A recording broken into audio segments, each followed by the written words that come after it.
Selamat pagi Bapak Ibu semua, selamat hari Minggu, selamat kita ketemu lagi dalam ibadah online hari ini tanggal 23 Mei 2021. Doa saya kita semua sudah mempersiapkan hati untuk masuk dalam ibadah hari ini, untuk mendengarkan firman Tuhan. Firman Tuhan hari ini akan disampaikan oleh Ibu Sarah. Ibu Sarah akan melanjutkan membahas kitab Yunus pasal 3. Ya, doa saya kita diberkati lewat pujian penyembahan, kita diberkati lewat firman Tuhan yang akan disampaikan hari ini. Sebelum kita mulai Bapak Ibu, ibadah hari ini mari kita tundukkan kepala, kita berdoa.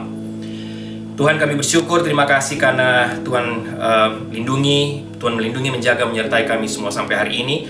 Terima kasih kami ada waktu untuk beribadah, mendengarkan kebenaran firman-Mu, mendengarkan suara-Mu, dan juga ada waktu untuk memuji Tuhan, menyembah Tuhan bersama. Hamba berdoa kiranya seluruh rangkaian ibadah hari ini secara online, kiranya Tuhan berkati, Tuhan hadir di ruangan ini, Tuhan hadir di ruangan Ibu Sarah ketika dia menyampaikan firman Tuhan, Tuhan hadir di ruangan Bapak Ibu, di rumah Bapak Ibu semua yang sedang mengikuti ibadah online hari ini, supaya kami semua tanpa terkecuali kami diberkati oleh Tuhan lagi hari ini, kami dilawat lagi oleh kebenaran firman-Mu. Terima kasih Tuhan, seluruh rangkaian ibadah hari ini mulai dari awal, pertengahan hingga akhirnya kami serahkan dalam tangan Tuhan. Dalam nama Tuhan Yesus kami berdoa. Amin. Bapak Ibu, mari kita sama-sama siapkan hati untuk memuji dan menyembah Tuhan bersama.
Music fades, all is stripped away, and I simply come, longing just to bring something that's of worth that will bless your heart. I'll bring you more than a song, for a song in itself is not what you have required.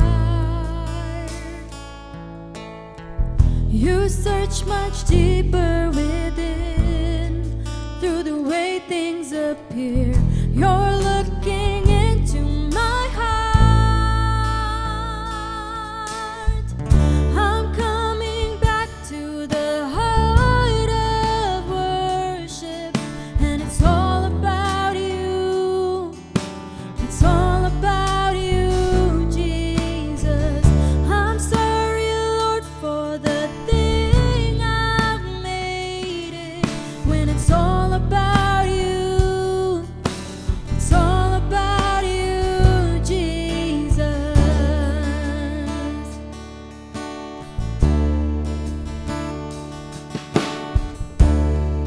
King of endless worth, no one could express how much you deserve. Though I'm weak and poor, all I have is yours. Every single breath, I'll bring you more than a song, for a song in itself is not what you have required. You search much deeper within, through the way things appear. You're looking into my heart. I'm coming back to the heart of worship, and it's all about you. It's all about you, Jesus. I'm sorry, Lord, for the thing I've made it. When it's all about you, it's all about you, Jesus. I'm coming back to the heart of worship, and it's all about you. It's all about you, Jesus. I'm sorry, Lord, for the thing I've made it, and it's all about you. It's all about you, Jesus. I'm coming back to the heart of worship, and it's all about you. It's all about you, Jesus. I'm sorry, Lord, for the thing I made it. When it's all about you, it's all about you, Jesus.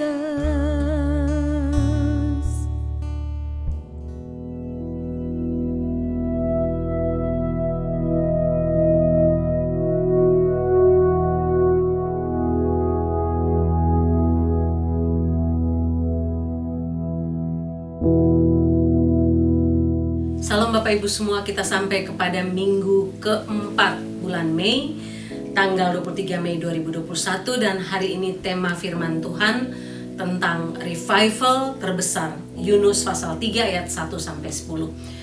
Minggu lalu kita sudah dengarkan firman Tuhan dari Bu Fitri dari Yunus pasal 2, dan kita akan membaca, merenungkan Yunus pasal 3 hari ini. Mari kita berdoa sebelum kita membaca dan merenungkan firman Tuhan. Bapa dalam surga, kami percaya kebenaran firman-Mu tidak pernah berhenti. Makin kami belajar, kami terus mendapatkan sesuatu di dalamnya, karena firman-Mu adalah firman yang hidup, yang terus berbicara sesuai kebutuhan kami. Hamba berdoa supaya revival terbesar, Yunus pasal 3 ini memberkati kami, secara khusus kami yang sedang bergumul, berdoa untuk jiwa-jiwa yang belum bertobat dan diselamatkan. Ini menguatkan kami, memberkati kami, menolong kami untuk tetap teguh dalam mendoakan dan bergumul untuk mereka yang perlu diselamatkan. Terima kasih Tuhan, berkatilah hamba yang menyampaikan, berkatilah semua Bapak Ibu yang mendengarkan, dalam nama Tuhan Yesus. Amin. Mari kita baca Yunus pasal 3 ayat 1-10. Saya hanya akan bacakan pasal 3 ayat 1 sampai ayat yang kelima. Demikian bunyi firman Tuhan. Datanglah firman Tuhan kepada Yunus untuk kedua kalinya demikian. Bangunlah, pergilah ke Niniwe, kota yang besar itu, dan sampaikanlah kepadanya seruan yang kufirmankan kepadamu. Bersiaplah Yunus lalu pergi ke Niniwe sesuai dengan firman Allah. Niniwe adalah sebuah kota yang mengagumkan besarnya, 3 hari perjalanan luasnya. Mulailah Yunus masuk ke dalam kota itu sehari perjalanan jauhnya, lalu berseru, 40 hari lagi maka Niniwe akan ditunggang balikkan. Orang Niniwe percaya kepada Allah, lalu mereka mengumumkan puasa, dan mereka, baik orang dewasa maupun anak-anak, mengenakan kain kabung. Bapak Ibu, kita baru saja merayakan Jumat Agung bulan April lalu, tanggal 2 April 2021, yang merupakan hari yang sangat luar biasa dalam sejarah kekristenan. Kenapa? Karena pada waktu perayaan Jumat Agung 2 April 2021 lalu, lebih dari 1,3 juta orang menerima Tuhan Yesus sebagai Tuhan dan Juru Selamat mereka dalam waktu 1 malam melalui satu acara kebaktian online yang bernama Pulse Good Friday Global Evangelistic Broadcast, dan acara ini disaksikan di 186 negara, dia 24 teritori, dan ditranslate ke dalam 39 bahasa seluruh dunia. Lebih dari 200 juta orang yang menonton acara ini, dan dari 200 orang itu 1,3 juta orang diselamatkan oleh Tuhan dalam waktu semalam. Hall adalah pemimpin dari gerakan Pulse ini. Dia katakan selama bertahun-tahun dia melayani, dia belum pernah melihat hal seperti itu. Melihat 1,3 juta orang diselamatkan dalam waktu semalam. Sampai-sampai Bapak Ibu, kebangunan rohani yang besar itu membuat call center di India kelabakan. Mereka harus sibuk sepanjang malam, dan mereka harus menghubungi 26.000 gereja di India untuk memimpin orang-orang ini masuk dalam pertobatan dan dibimbing, dimuridkan. Sungguh sesuatu gerakan Tuhan yang luar biasa. Dan Bapak Ibu, ini gerakan yang besar yang terjadi dalam abad 21. Hal yang sama pernah terjadi puluhan tahun yang lalu, ribuan tahun yang lalu, abad 8 sebelum Masehi atau 29 abad lalu, ketika Yunus, seorang nabi yang terkenal, diutus pergi ke kota Niniwe untuk berkhotbah di sana, dan terjadilah revival besar. Revival terbesar sepanjang sejarah dunia, khususnya sejarah dunia kuno. Kira-kira apa yang menyebabkan revival terbesar ini bisa terjadi? Kira-kira apa rahasianya? Kira-kira bagaimana dan apa saja yang terjadi sehingga kota yang terkenal dengan kejahatannya, kota Niniwe ini, bisa bertobat dalam 1 hari? Saya membaca dari Yunus pasal 1 sampai Yunus pasal yang terakhir. Saya melihat paling tidak ada 4 hal, 4 rahasia atau 4 kunci yang merupakan rahasia atau kunci pertobatan atau revival besar ini terjadi. Mari kita lihat satu demi satu. Kunci pertama, revival atau pertobatan besar-besaran di Niniwe ini terjadi karena yang pertama adalah ada seruan doa yang dinaikkan ke hadapan Tuhan atas kejahatan Niniwe. Kita baca Yunus pasal 1, kita kembali ke Yunus pasal 1 ayat 2. Bangunlah, pergilah ke Niniwe, kota yang besar itu. Berserulah terhadap mereka, lihat, karena kejahatannya telah sampai kepadaku. Bapak Ibu, kata yang sama itu diucapkan oleh Tuhan ketika begitu banyak orang berdoa untuk Sodom dan Gomora, dan Sodom dan Gomora hendak dimusnahkan oleh Tuhan. Dalam Kejadian 18 ayat 20 berfirmanlah Tuhan, sesungguhnya banyak keluh kesah orang tentang Sodom dan Gomora, dan sesungguhnya sangat berat dosanya. Kata yang sama, kalimat yang sama dipakai untuk Sodom dan Gomora, dipakai juga untuk kota Niniwe. Karena kejahatannya telah sampai kepadaku, telah sampai ke telingaku. Bapak Ibu, kebangunan rohani dimanapun, kapanpun, selalu diawali dengan seruan doa orang, seseorang, sekelompok orang yang berdoa sungguh-sungguh. Seperti kita ketahui, kota Niniwe ini kota yang bukan saja besar, tapi kota yang sangat terkenal kejahatannya, Bapak Ibu. Kota ini saking terkenal kejahatannya disamakan seperti pada zaman Nazi, seperti yang terjadi dengan Nazi di Jerman. Orang-orang haus akan darah, mulai dari pemimpinnya, pembesarnya, rajanya, sampai kepada rakyatnya. Mereka terkenal dengan kejahatannya.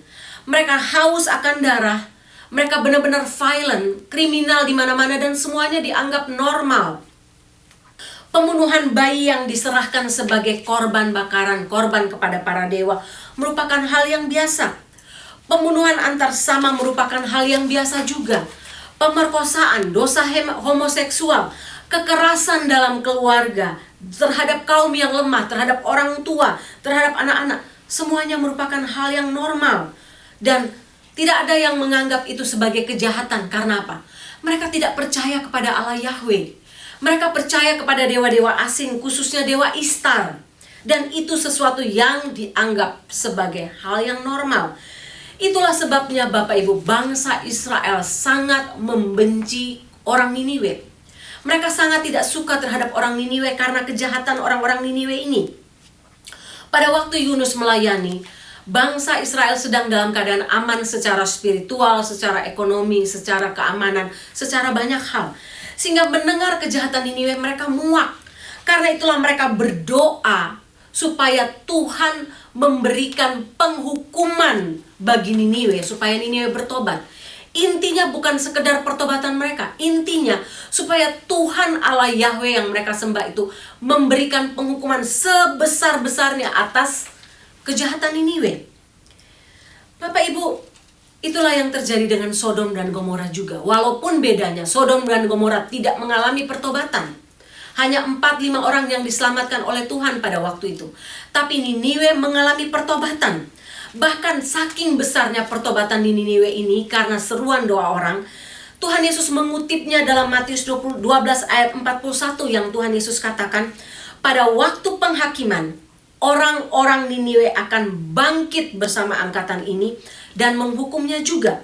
Sebab orang-orang Niniwe bertobat setelah mendengar pemberitaan Yunus.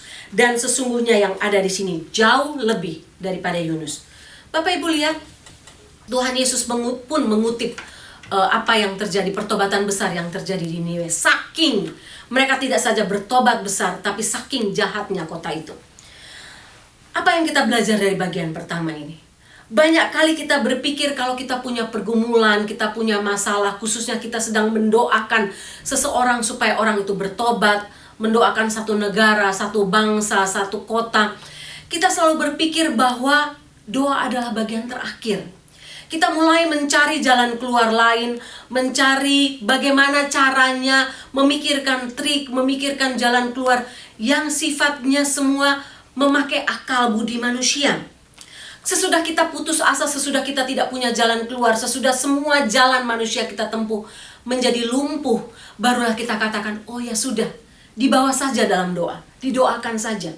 Padahal Tuhan tidak mau kita seperti itu. Ketika kita mengalami pergumulan, persoalan, kita mendoakan orang lain khususnya untuk masalah pertobatan, hal pertama utama yang harus kita lakukan adalah berseru, berdoa. Berseru artinya melakukan perbuatan itu, doa itu dengan berulang-ulang, dengan sikap yang merupakan ini sesuatu yang merupakan emergensi.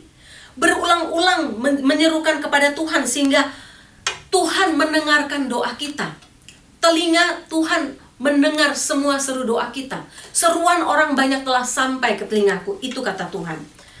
Bapak Ibu, itu yang terjadi dengan Niniwe dan itulah yang harus terjadi dengan kita. Kadangkala saya mengerti kita putus asa. Ketika kita makin berdoa untuk bangsa, negara yang jahat, kita berdoa untuk seseorang yang jahat yang kita ingin Tuhan selamatkan, dia bukan makin bertobat Bapak Ibu. Dia makin berbuat jahat, dia makin jauh dari Tuhan. Tapi jangan pernah takut. Tetap naikkan doa, tetap serukan doa, tetap naikkan itu berulang-ulang sampai Tuhan menjawab doa kita. Seperti yang terjadi dengan Niniwe. Begitu banyak orang menangis dan berdoa untuk Niniwe. Jangan pernah menyerah. Saya pakai istilah mencubit hati Tuhan dengan doa kita. Saya ingat kisah tentang seorang hamba Tuhan yang terjadi ratusan tahun yang lalu. Kisah ini terjadi tahun 1857 di New York City. Hamba Tuhan ini usianya 49 tahun, namanya Len Fire. Len Fire ini dia di hiring untuk menjadi pendeta di sebuah gereja tua, gereja yang sudah umurnya 88 tahun, namanya Old Dutch North Church di New York City. Waktu dia di hiring untuk menjadi pendeta di gereja ini boleh dikatakan sudah hampir mati. Semua jemaatnya sudah tinggalkan gereja ini dengan berbagai alasan, pindah kota, pindah bisnis, tidak diberkati dan sebagainya. Sehingga Lanfear datang dan dia pikir apa yang harus dia buat dengan gereja ini. Dia pikir satu hal yang akan dia buat adalah berdoa. Sehingga dia memulai satu persekutuan doa yang dia pasang di papan pengumuman. Persekutuan doa itu dimulai hari Jumat jam 12 siang sampai jam 1 siang. Hari pertama dia buat persekutuan doa itu nggak ada yang datang. Dia tunggu sampai hampir jam 1, satu orang muncul. Sesudah satu orang muncul, mereka berdoa bersama supaya Tuhan mengirimkan jiwa, Tuhan membawa pertobatan, Tuhan membuat revival untuk gereja itu. Minggu kedua yang datang hari Jumat 6 orang. Minggu ketiga yang datang 30 orang, semakin banyak. Dan seterusnya sampai beberapa bulan dia di gereja itu. Yang datang persekutuan doa di ruang kecil yang tadinya hanya muat 6 orang, 30 orang, harus pindah ke tempat besar karena memuat 300 orang, 3.000 orang. Dan terjadilah revival besar, bukan saja di gereja Old Dutch itu, tapi terjadi waktu itu ada resesi besar di Amerika tahun 1857. Terjadi revival besar karena orang-orang haus akan kebenaran firman Tuhan, haus akan pertobatan, haus akan Allah. Sehingga mereka mencari Tuhan. Dan Bapak Ibu tahu, revival itu terjadi di New York City, terjadi di seluruh beberapa state di Amerika, termasuk di California sampai ke Kanada. Hanya dimulai dari seruan doa yang dinaikkan. Karena itu Bapak Ibu jangan pernah berputus asa. Bulan Februari lalu saya, Pak Riki, dan beberapa jemaat NLCC dari gereja pagi, kita mulai punya ditaruh beban yang sama untuk berdoa untuk NLCC.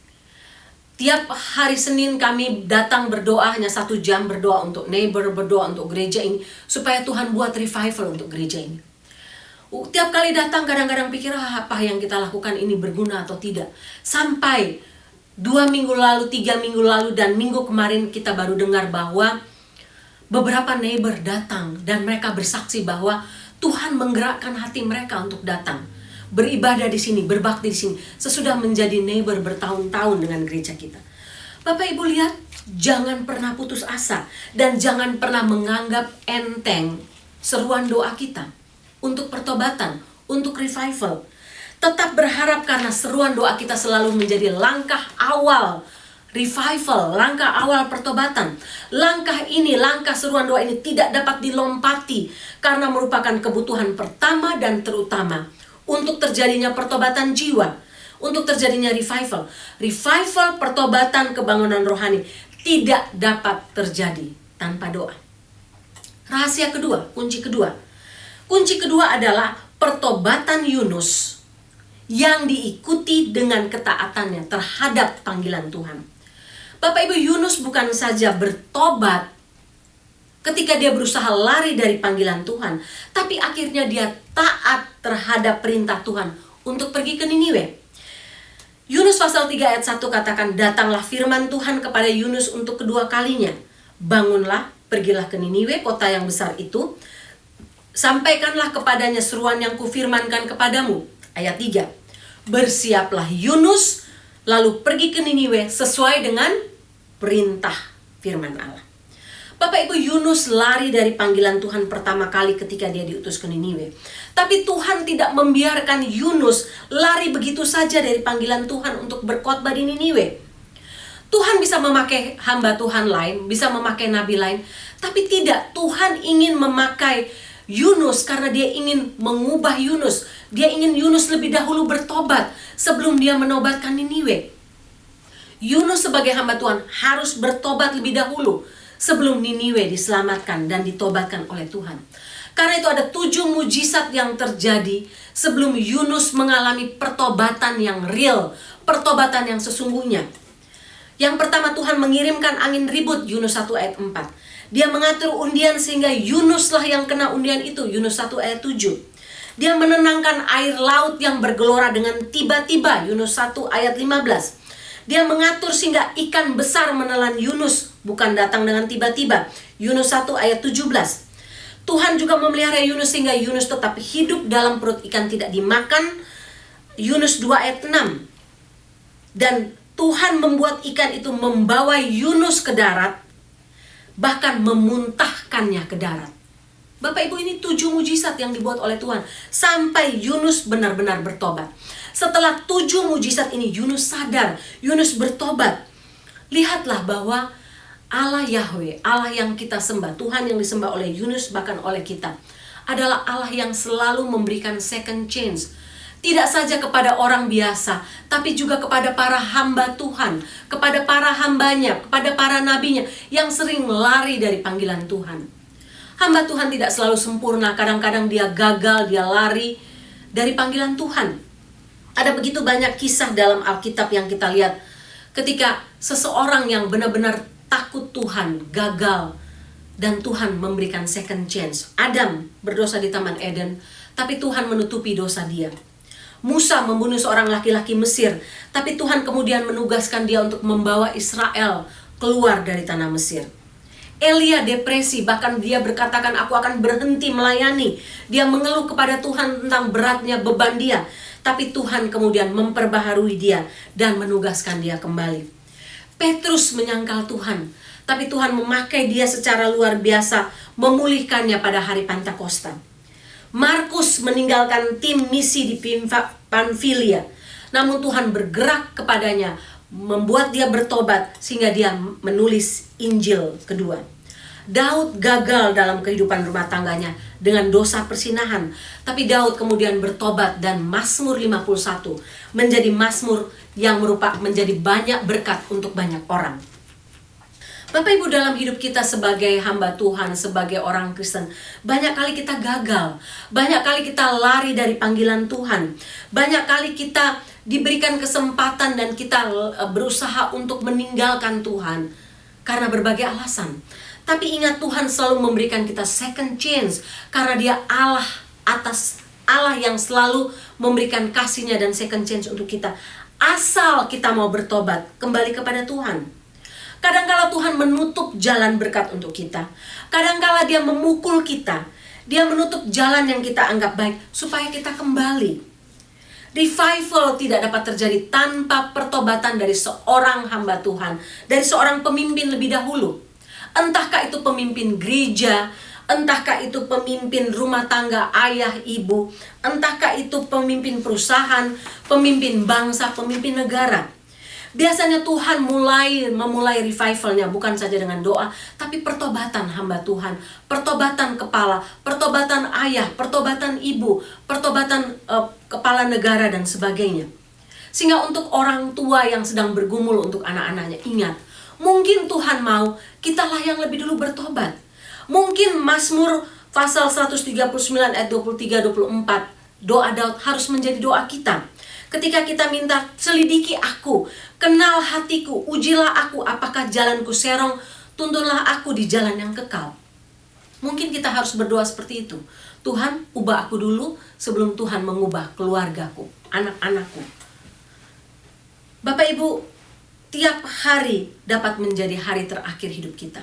Saya suka dengan quote ini untuk mengingatkan setiap hari merupakan hari untuk kita kembali kepada Tuhan kalau kita mendengar suara panggilannya. Saya baca satu kisah tentang seorang bapak bernama Daniel.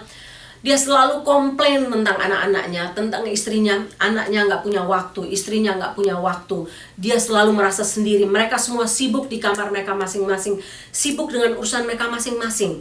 Sampai tanggal 19 April 2021 lalu, dia membaca biografi Prince Philip,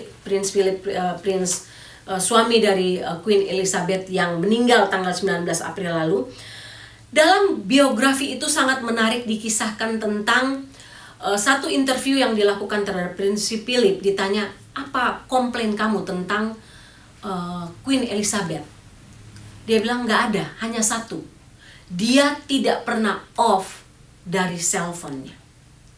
Waktu dia membaca bagian itu, sebuah suara berseru atau mengatakan dengan lembut dalam hati Daniel, dia tidak pernah off dari cellphone. Hanya satu komplain Prince Philip tentang istrinya. Kalau saya pasti banyak. mungkin Pak Riki banyak komplain tentang saya, tapi hanya satu komplain tentang istri yang dinikahinya selama 73 tahun. Tapi suara itu berbicara keras untuk Daniel. Bagaimana dengan kamu? Kamu juga tidak pernah off dari cellphone kamu. Kamu banyak luangkan waktu dengan cellphone kamu. Mungkin kamu harus bertobat lebih dahulu. Tinggalkan cellphone kamu. Putuskan waktu dengan cellphone kamu 24 jam. Ambillah waktu dengan keluarga kamu. Bapak Ibu, dia saksikan sesudah dia melakukannya, dia mulai melihat perubahan. Istri dan anak-anaknya mulai lebih banyak spend waktu dengan dia daripada waktu-waktu sebelumnya. Bapak Ibu, kadang-kadang pertobatan itu baru bisa terjadi. Revival itu baru bisa terjadi. Bukan hanya doa, tapi kita sebagai pemimpin, sebagai orang tua, kitalah yang harus lebih dahulu mengalami revival. Mulailah pertobatan itu dari diri kita sendiri, karena selalu ada second chance untuk kita.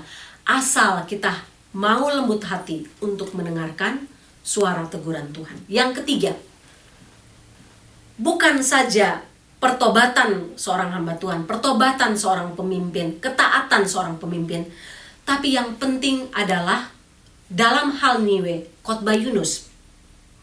Satu kali seorang pria dia mengunjungi gereja, bukan gereja dia, gereja yang lain. Dia terkejut karena waktu dia ke gereja itu pendetanya cuma khotbah 10 menit, selesai. Waktu salam-salam dia ketemu pendeta itu, dia bilang, boleh saya tahu kenapa rahasianya kamu khotbah dengan spektakuler, dengan luar biasa selama 10 menit. Pendeta itu katakan, masalahnya catatan khotbah saya dimakan oleh anjing saya. Sebagian dari catatan khotbah saya dimakan oleh anjing saya. Saya nggak sempat print lagi, jadi yang ada saja yang saya khotbahkan. Lalu pemuda ini katakan, kalau begitu Pak Pendeta, apa saya boleh minta, kalau anjing Bapak itu punya anak, bisakah saya minta anak anjing yang makan kertas khotbah Bapak itu untuk saya berikan kepada pendeta saya, supaya dia tidak khotbah terlalu panjang. Bapak Ibu, ini memang lelucon, tapi terkadang sebagai hamba Tuhan, kita berpikir bahwa dengan khotbah yang panjang, khotbah kita akan lebih berkuasa dan lebih bermakna. Khotbah Yunus adalah khotbah revival terpendek yang menghasilkan revival 120.000 jiwa bertobat pada hari yang sama. Pada satu hari menghasilkan pertobatan yang besar. Pertobatan mereka bukan pertobatan yang palsu, bukan pertobatan yang asal-asalan ikut-ikutan, tidak. Pertobatan mereka berasal dari hati yang tulus. Saya bilang tadi sampai Tuhan Yesus pun mengutipnya. Berasal dari kesedihan yang benar, dari duka cita rohani yang murni, yang membawa mereka berbalik dari kejahatan yang besar kepada Tuhan semesta alam. Mereka tidak kenal Allah Yahweh, tapi melalui khotbah pendek Yunus, mereka bertobat, mereka diselamatkan oleh Tuhan. Bapak Ibu, apa khotbah pendek Yunus? Ayat 4 katakan, mulailah Yunus masuk ke dalam kota itu sehari perjalanan jauhnya. Satu hari perjalanan jauh itu kira-kira 17 miles. Lalu berserulah Yunus. Yunus katakan apa dalam khotbah pendeknya? 40 hari lagi, maka Niniwe akan ditunggang balikan. Bapak Ibu, ini khotbah hanya satu kalimat pendek yang diulang-ulang sepanjang perjalanan dia. Menempuh 3 hari, 1 hari pertama untuk masuk ke kota Niniwe, dan 3 hari besarnya perjalanan kota itu, 60 miles. Hanya itu yang dia sebutkan. 40 hari lagi, maka Niniwe akan ditunggang balikan. Nggak pakai introduksi, nggak pakai ilustrasi, nggak pakai background, nggak ada. Mengapa Bapak Ibu? Mengapa khotbah itu sangat pendek? Karena Niniwe berada dalam keadaan darurat. Kalau Bapak Ibu lihat anak kecil yang hampir kecelakaan di rel kereta api sudah muncul dari sana, ada anak kecil main di rel kereta api. Apa Bapak Ibu buat? Bapak Ibu tidak akan berkhotbah panjang atau menjelaskan konsekuensi anak itu di rel kereta api. Bapak Ibu akan segera ambil anak itu, tarik dia walaupun dia marah, dia nangis, dia berontak, tarik dia dan bawa dia pergi.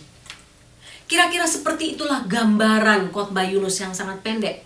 Dia hanya katakan, kamu dalam keadaan bahaya. Ayo, kamu hanya diberikan 40 hari. Dan 40 hari itu bukan waktu yang panjang. 40 hari lagi Niniwe akan ditunggang balikan. Bapak Ibu, yang pertama 40 hari yang nggak panjang. Yang kedua, bangsa Niniwe, orang-orang Niniwe tahu apa artinya ditunggang balikan. Kisah Sodom dan Gomora mereka tahu. Dan beberapa waktu sebelum Yunus masuk ke kota Niniwe, Bapak Ibu ingat kota Niniwe terkenal dengan kota gempa. Niniwe baru saja diporak-porandakan dengan gempa, bahkan oleh gerhana matahari total. Sehingga bangsa Niniwe, orang-orang Niniwe tahu bahwa apa artinya tunggang balikan. Kita tidak punya waktu, 40 hari saja kita harus bertobat. Karena itu khotbah pendek yang membawa revival ini merupakan khotbah 911. Khotbah gawat darurat, tidak butuh waktu panjang, waktu mereka sangat singkat. Kalau mereka tidak bertobat, Niniwe akan segera dihancurkan oleh Tuhan. Bapak Ibu, apa yang kita belajar lagi dari bagian ini? Apa yang terjadi dengan Amerika sekarang, dengan seluruh dunia sekarang, sama seperti yang sedang terjadi di Niniwe, sama seperti yang terjadi dengan Sodom dan Gomora. Dunia makin jahat. Banyak orang benar berseru kepada Tuhan supaya Tuhan menyelamatkan dunia ini, membuat pertobatan. Tapi kadang-kadang orang berpikir dengan khotbah yang panjang kita bisa menyelamatkan orang. Tidak Bapak Ibu. Khotbah seorang hamba Tuhan sekarang adalah harusnya berisi khotbah pertobatan. Bukan khotbah yang penuh dengan keindahan, puisi dan sebagainya. Tidak perlu Bapak Ibu. Bukan saya katakan tidak perlu karena memang tidak perlu. Tapi maksud saya yang paling urgent untuk sekarang, melihat dunia dengan kejahatan sekarang, dengan semua tanda nubuatan akhir zaman yang sudah terjadi, khotbah yang harus terjadi sekarang adalah bertobat.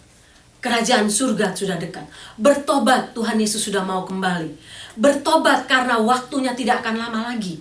Itulah yang harus dikhotbahkan tiap-tiap hari di semua gereja, di mana-mana. Gereja harus bangkit, pendetanya, pemimpinnya harus bangkit, harus bangun. Bukan waktunya untuk tidur lagi. Dan khotbah yang harus disampaikan tidak perlu panjang. Semua inti khotbah adalah bertobat. Kerajaan Allah sudah dekat. Bapak Ibu ingat mimpi saya tentang tangan besar. Aku akan segera kembali. Bapak Ibu, kalau waktunya tidak akan lama lagi, kita tidak perlu khotbah yang panjang, yang muluk-muluk, tidak perlu Bapak Ibu. Charles Spurgeon pernah berkhotbah di sebuah gereja yang mengundang dia. Dan khotbahnya hanya memakan waktu 1 menit. Apa khotbah dia? Dalam khotbahnya Charles Spurgeon katakan, lihatlah anak domba Allah yang menghapus dosa dunia. Bapak Ibu, tanpa diketahui, seorang pekerja di gereja itu bertobat mendengar khotbah pendek itu.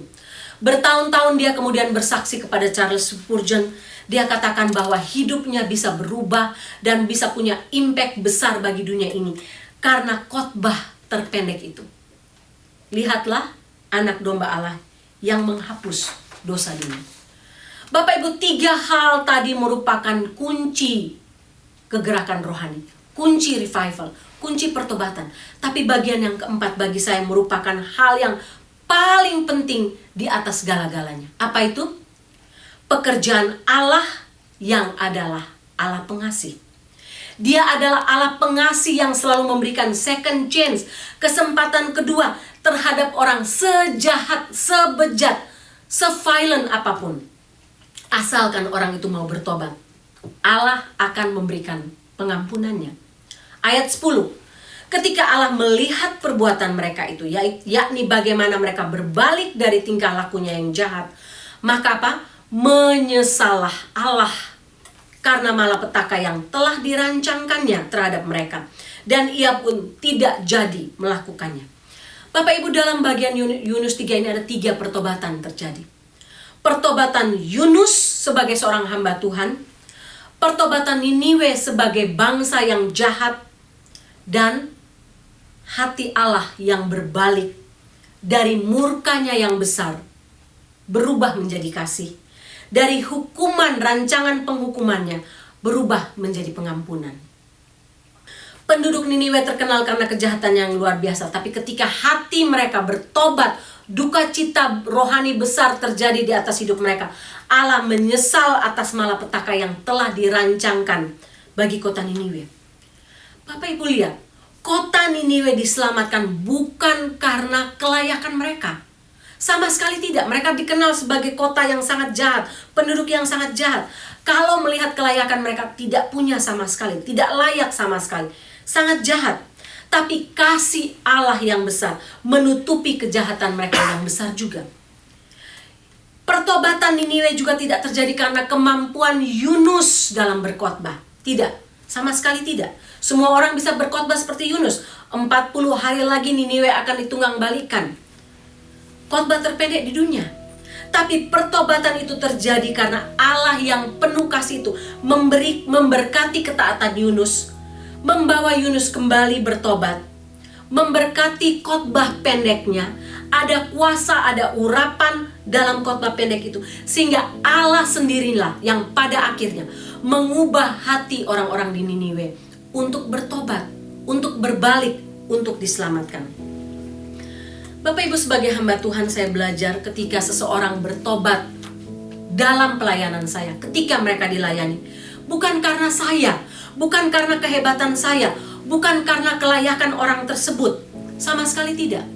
Tapi karena kita punya Allah, kita melayani Allah, menyembah Allah yang Allah penuh kasih, Allah yang selalu memberikan second chance untuk kita, kesempatan kedua untuk kita, bagi siapa saja yang berdosa, yang mau diselamatkan, yang mau berbalik. Saya menutup bagian ini dengan, saya ingat beberapa tahun lalu, mungkin tahun 2007, 2008. Waktu itu Pak Riki khotbah, dia bilang sama saya bingung mau khotbah apa di Paskah. Kita buat Paskah di Park. Saya bingung mau khotbah apa. Saya kaget waktu hari itu dia hanya khotbah, mungkin Bapak Ibu tahu Pak Riki kalau khotbah suka panjang, tapi hari itu khotbah dia hanya 5 menit. Saya masih ingat khotbahnya hanya bilang begini. Hari ini kita merayakan Paskah. Tuhan Yesus sudah bangkit, dia tidak ada di sini. Dia tahu semua hidup Bapak Ibu, tidak ada yang tersembunyi dari mata dia. Dia mengenal Bapak Ibu luar dalam, dan tidak ada yang tersembunyi di mata dia karena dia hidup. Bapak Ibu, sesudah khotbah itu, kami bertemu dengan seseorang yang mendengarkan khotbah itu, dan dia katakan, Pak Riki, waktu Bapak berkhotbah seperti ada api dalam hati saya. Saya tahu saya sudah lari jauh dari Tuhan, dan inilah titik pertobatan saya. Dia bertobat, dia kembali kepada Tuhan. Tuhan memberikan second chance untuk dia, dan dia mengalami pertobatan besar dalam hidup dia. Bapak Ibu, sekali lagi pertobatan orang bukan pekerjaan kita manusia. Tuhan bisa memakai kita manusia, tapi pertobatan Tuhan, pertobatan orang yang sedang kita doakan adalah pekerjaan Tuhan. Karena itu, Bapak Ibu, kalau saat ini Bapak Ibu sedang bergumul, berdoa untuk bangsa dan negara, berdoa untuk Indonesia, berdoa untuk dunia ini, berdoa untuk keluarga kita, berdoa untuk seseorang yang Bapak Ibu ingin Tuhan selamatkan, mungkin kita lah yang harus lebih dulu bertobat. Kita tidak saja berseru, tapi kita mungkin lebih dahulu bertobat di hadapan Tuhan. Mungkin Tuhan mau kita tidak perlu khotbahin orang tersebut panjang-panjang, tapi dengan kalimat singkat pendek. Ingat, waktunya sudah mau datang. Ingat, Tuhan Yesus sudah mau kembali. Ingat, mungkin hari ini adalah hari terakhir hidup kita. Dan percayalah bahwa Allah atas second chance itu, Allah penuh kasih itu, akan memberikan pertobatan bagi mereka yang kita doakan. Cepat atau lambat, kita hanya menyampaikan urusan pertobatan adalah urusan Tuhan. Mari kita berdoa. Bapa dalam surga, hamba percaya di antara kami yang sedang mendengarkan firman-Mu, mungkin ada di antara kami yang sedang bergumul, berdoa. Karena kami tahu waktunya tidak akan lama lagi, tapi kami masih punya keluarga, suami, istri, anak, orang tua, kerabat kami, teman kami, sahabat kami, bangsa ini, tempat di mana kami tinggal, Amerika, California, Indonesia, yang kami doakan dan mereka belum berbalik kepada Tuhan. Hamba berdoa supaya Yunus pasal 3 ini menjadi berkat, menjadi kekuatan, menjadi motivasi baru untuk kami terus berseru dan tidak pantang mundur. Untuk kami mengecek hidup kami pribadi, adakah hal-hal yang harus dari dalamnya kami bertobat sebelum Tuhan menyelamatkan orang lain yang kami doakan. Hamba berdoa supaya Allah penuh kasih itu menjawab tiap-tiap doa kami dengan cara Tuhan yang ajaib. Karena kami percaya Engkau punya 1001 macam cara untuk membawa orang-orang yang kami doakan, yang kami kasih, berbalik dari jalan yang sesat, kembali kepada Tuhan. Tuhan, berikanlah second chance itu untuk kami semua, untuk orang-orang yang sedang kami doakan. Kami percaya Engkau tidak pernah terlambat dalam menjawab semua pergumulan dan doa kami. Terima kasih untuk kebenaran firman Tuhan hari ini yang sudah memberkati hamba, dan hamba percaya memberkati tiap-tiap telinga yang mendengarkan firman Tuhan hari ini. Dalam nama Tuhan Yesus. Amin. Baik Bapak Ibu, doa saya kita semua diberkati oleh kebenaran firman Tuhan lagi hari ini yang sudah disampaikan, di-share oleh Ibu Sarah hari ini melalui Yunus pasal 3. Kiranya kita semua diberkati, kita semua mendapatkan kekuatan baru lagi. Sebelum saya tutup dalam doa berkat, ada beberapa pengumuman. Terus saya sampaikan, mari kita sama-sama terus saling mendukung dalam doa. Bapak Ibu juga terus berdoa supaya kita semua tetap diberikan kekuatan, kesehatan oleh Tuhan, semua keluarga kita, baik di sini maupun dimanapun berada di Indonesia. Bapak Ibu juga berdoa untuk semua pelayanan NLCC Indonesia, baik secara online, di chapel, maupun semua misi kita di Indonesia, supaya Tuhan terus memberkati kita semua. Selamat ulang tahun, tanggal 17 Mei untuk Dara Lomban atau Karissa Lomban. Tuhan berkati Dara selalu, masa depannya kiranya Tuhan terus memberkati. Bahkan juga selamat ulang tahun atau ulang tahun pernikahan, happy anniversary juga 17 Mei buat Pak Alex dan Ibu Sri Pangkerego. Tuhan memberkati Pak Alex dan Bu Sri, rumah tangga kalian terus menjadi berkat bagi banyak orang. Jemaat yang kekasih, tundukkanlah kepalamu, arahkanlah hatimu pada Tuhan, dan terimalah berkat Tuhan. Anugerah keselamatan dari Tuhan Yesus Kristus, kasih sayang yang tidak berkesudahan dari Allah Bapa, serta penyertaan dari Roh-Nya yang kudus kiranya menyertai engkau sekalian mulai hari ini sampai Maranatha Tuhan Yesus datang kembali. Haleluya, amin.